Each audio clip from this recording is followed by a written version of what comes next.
Hello and welcome. My name is Alan, and we are back with more Eat Shoots and Leaves. So, yeah, we are reading on Apostrophes. But, yeah, with that said, let's go ahead and just hop into this.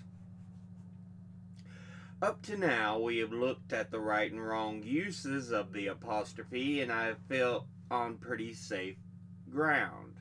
All this is about to change, however, because there are a few areas of apostrophe use that are not so simple, and we must now follow the apostrophe as it flits innocently into murky tunnels of style, usage, and, oh no, acceptable exception. Take the possessive of proper names ending in S, such as my own. In this book, Lynn Truss's book, or Lynn Truss's book, one correspondent whose name I have changed wrote with a tone of impatience. From an early age, I knew that if I wanted to write Philippa Jones' book, I did not write Philippa Jones' book with a second S. I see this error often even on a school minibus. St. James's School. Perhaps the rules have changed or the teachers just do not know nowadays. Sadly, this correspondent has been caught in an embarrassing position of barking up two wrong trees at the same time, but only because tastes have changed in the matter. Current guides to punctuation, including that ultimate authority, Fowler's Modern English Usage, state that the modern names ending in S, including biblical names and any foreign names with an unpronounced final S, the S is required after the apostrophe. Keats's poem, Philippa Jones's book, St. James's Square, Alexander Dumas' The Three Musketeers, with names from the ancient world, it is not. Archimedes' Screw, Achilles' Hill. If the name ends in an is sound, an exception is made. Bridges' Score, Moses' Tablets. And an exception is always made for Jesus' disciples.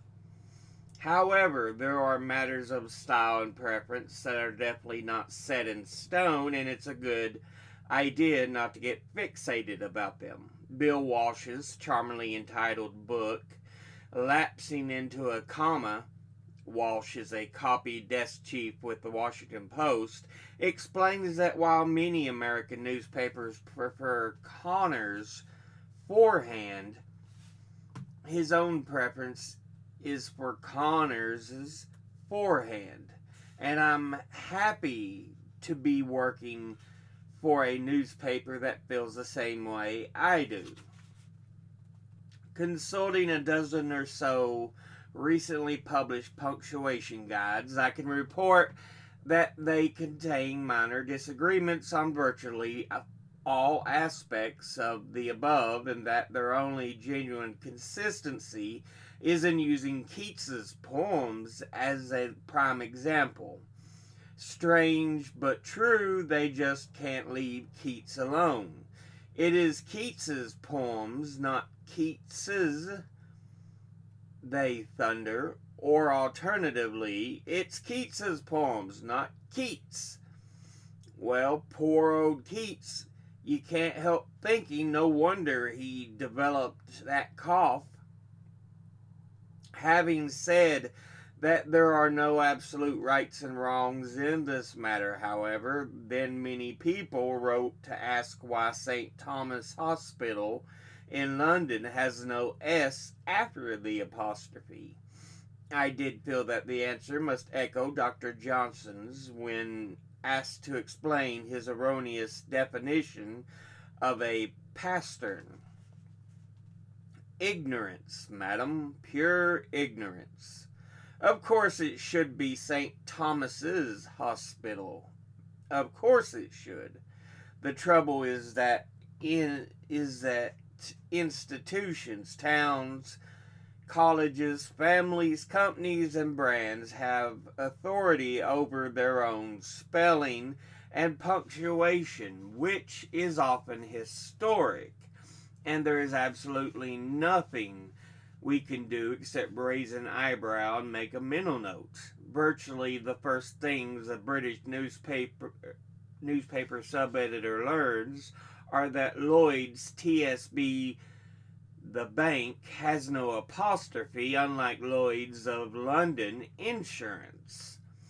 Earl's Court, Gerrard's Cross, and St. Andrews have no apostrophe, although Earl's Court tube station seems to have acquired one. Harper's Collins has no space, Bowes Lyon has no hyphen, and you have to give initial capitals to the words Bureau and Hoover, unless you automatically get tedious letters from solicitors reminding you that these are brand names. The satirical magazine Private Eye once printed one of the letters from Bureau's representatives incidentally, under the memorable heading, "What a pathetic way to make a living." St. Thomas Hospital is thus the self-styled name of the hospital, and that's that. The stadium of Newcastle United Football Club is similarly St. James Park.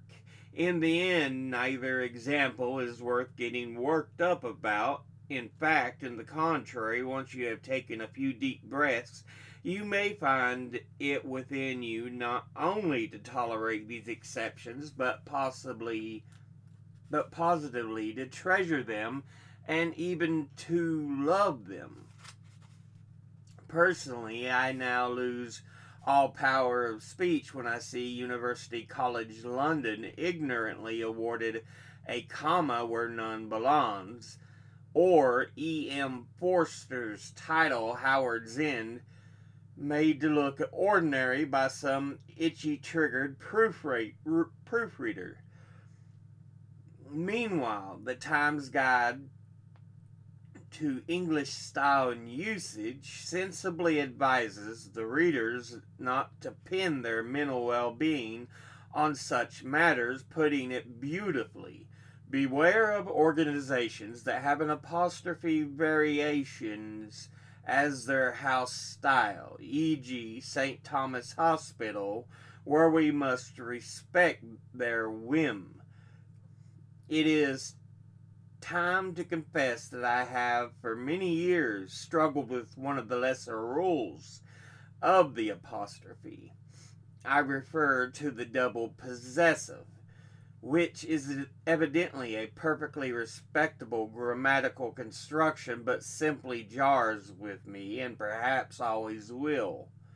We see it all the time in newspapers. Elton John, a friend of the footballers, said last night. Elton John, a friend of the couples, said last night. Elton John, a friend of the Beckhams, said last night. Well, pass me the oxygen, Elton, and for heaven's sake, stop banging on about your glitzy mates for a minute while I think. A friend of the footballers? Why isn't it a friend of the footballer? Doesn't the construction of the do away with the need for another possessive? I mean to say, why do those sweet little Beckhams need to possess Elton John twice? Or is that a silly question? But fight the mounting panic and turn to Robert Birchfield's third edition of Fowler's Modern English Usage, and what do I find? The double possessive is calmly explained, and I start to peel away the problem. Do I have any objection to the construction a friend of mine or a friend of yours? Well, no. I would never say a friend of me or a friend of you. And yes, you would say a cousin of my mother's, a child of hers. Well, a friend of the footballers is the same thing, and the only time you tell the double positive is when, instead of being involved in an animate being, you are a lover of the British Museum, because obviously the British Museum does not and never can love you back. We all may be getting a little sick and tired of the apostrophe by now, so I'll just get a couple more things off my chest. 1. Someone wrote to say that my use of ones was wrong, the common error, and that it should be ones. This is such rubbish that I refuse to argue about it. Go and tell Virginia Woolf it should be a room of one's own, and see how far you get. To reiterate, if you can replace the word with it is or it has, then the word is its. It's a long way to Tipperary. If you can replace the word with who is or who has, then the word is whose. Who's that knocking on my door? And if you can replace the word with they are, then the word is their. They're not going to get away with this. And if you can replace the word with there is, the word is theirs. There's a surprising amount about the apostrophe in this book. If you can replace the word with you are, then the word is your. You're never going to forget the difference between its and its. We may curse our bad luck that it sounds like its, whose sounds like whose, their sounds like their, and their sounds like theirs, and your sounds like your. But if we are grown-ups who have been through full-time education, we have no excuse for muddling them up. This chapter is nearing its end. Whose book is this again? Some of their suggestions were outrageous. This is no concern of theirs. Your friend Elton John has been talking about you again. In the Beachcombers' hilarious columns about the Apostrophe Royal in the Express, a certain perversely comforting law is often reiterated: the law of conservation of apostrophes, a heresy since the 13th century. This law states that a balance exists in nature. For every apostrophe omitted from an its, there is an extra one put into an its. Thus, the number of apostrophes in circulation remains constant, even if this means we have double the reason to go and bang our heads against a wall. The only illiteracy with apostrophes that stirs any sympathy in me is the greengrocer's variety. First, because greengrocers are self-evidently horny-thumbed people who do not live by words. And second, because I agree with them that something rather troubling and unsatisfactory happens to words ending in vowels when you just plop an S on the end. Take the word bananas. At first glance, you might suppose that the last syllable is pronounced ass. How can the word banana keep its pronunciation when pluralized? Well, you could stick an apostrophe before the S. Obviously, there is no excuse for not knowing potatoes is the plural of potato. But if you were just to put an S after it, the impulse to separate it from the O with some mark or other would be pretty compelling, because potatoes could be pronounced surely pot-at-os. Moreover, what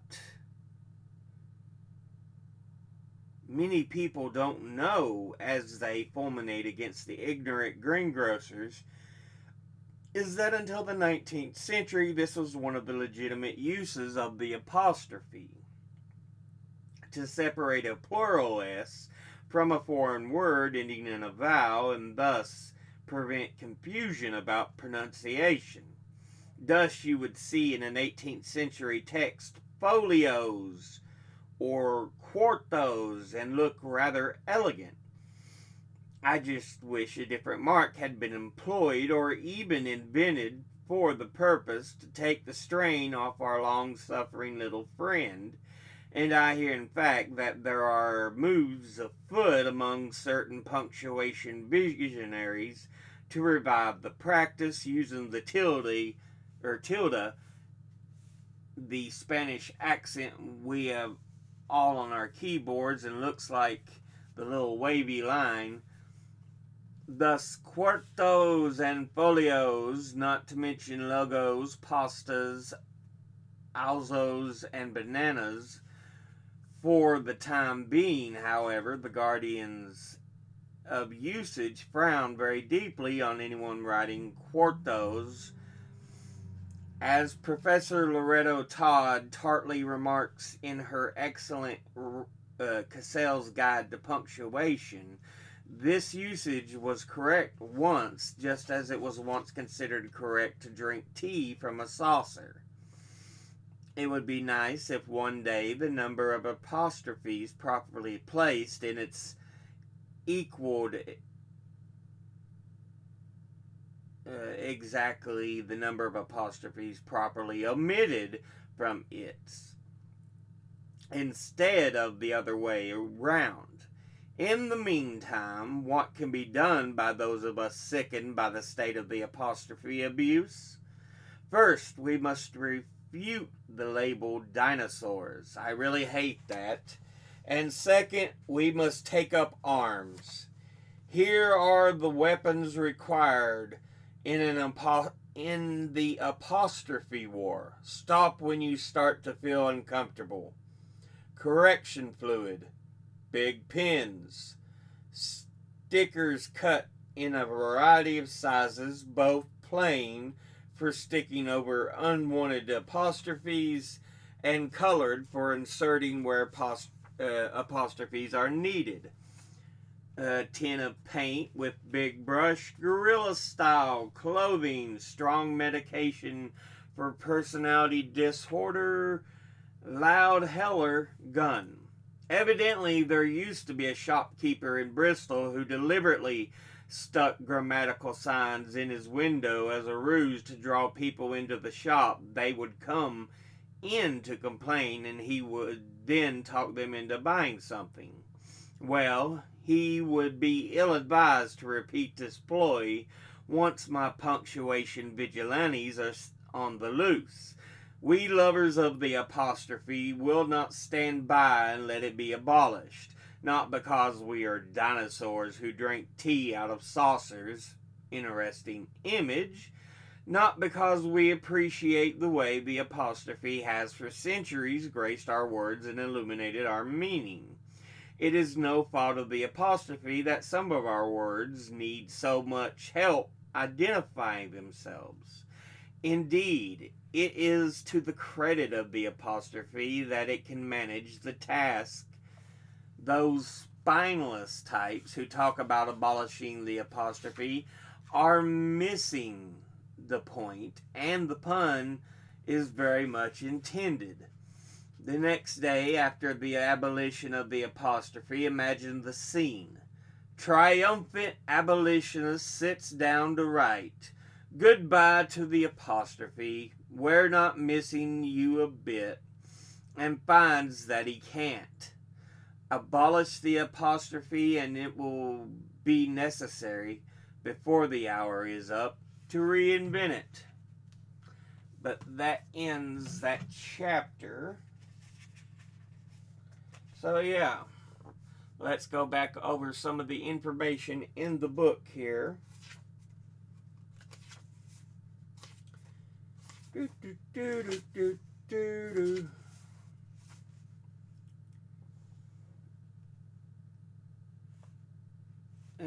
Still talking on the apostrophe.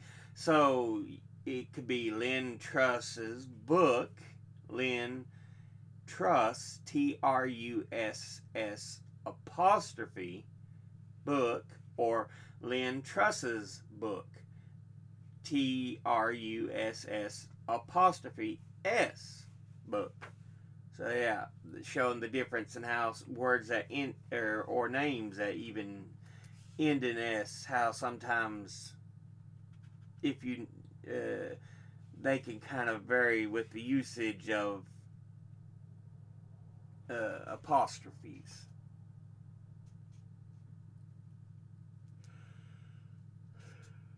But they give some examples.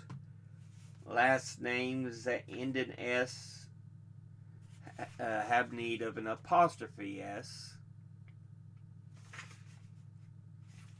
while names from the ancient world do not.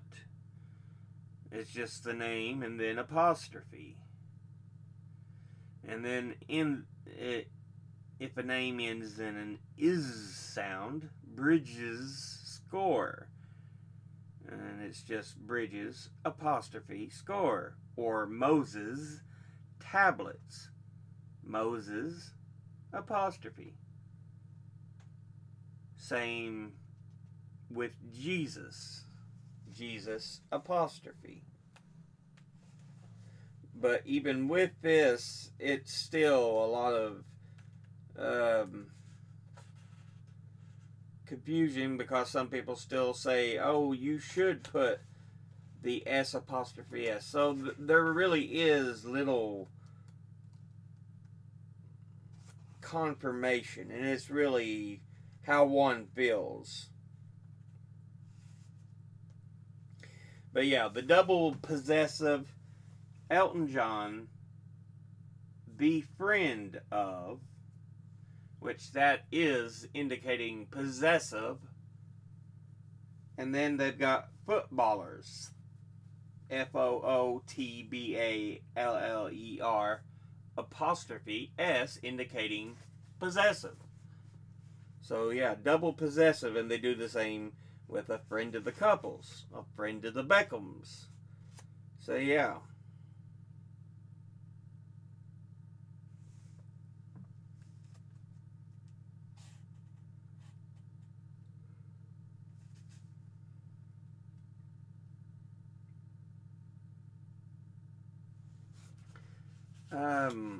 Yeah, I agree that ones should be ONE apostrophe S, because you're not talking about multiple number one. You're just talking about ones in a reference to in an individual.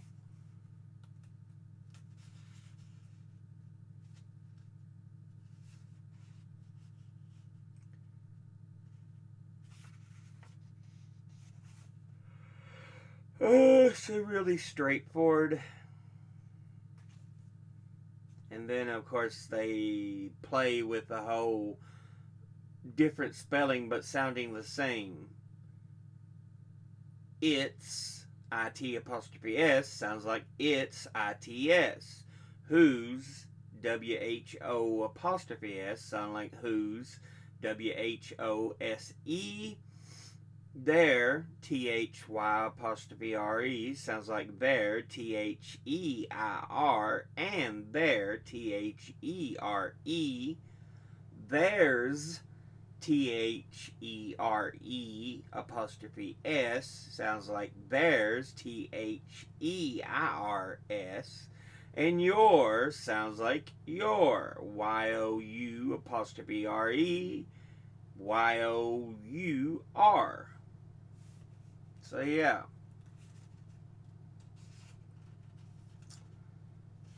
Conservation of apostrophe. The usage of apostrophes indicating plural in words that were originally foreign, that edited a vowel.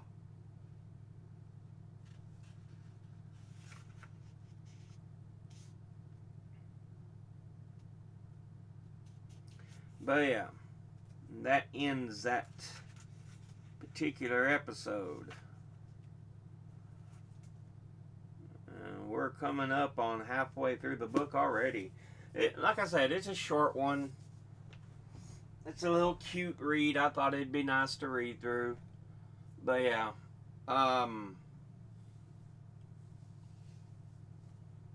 Just something a bit different.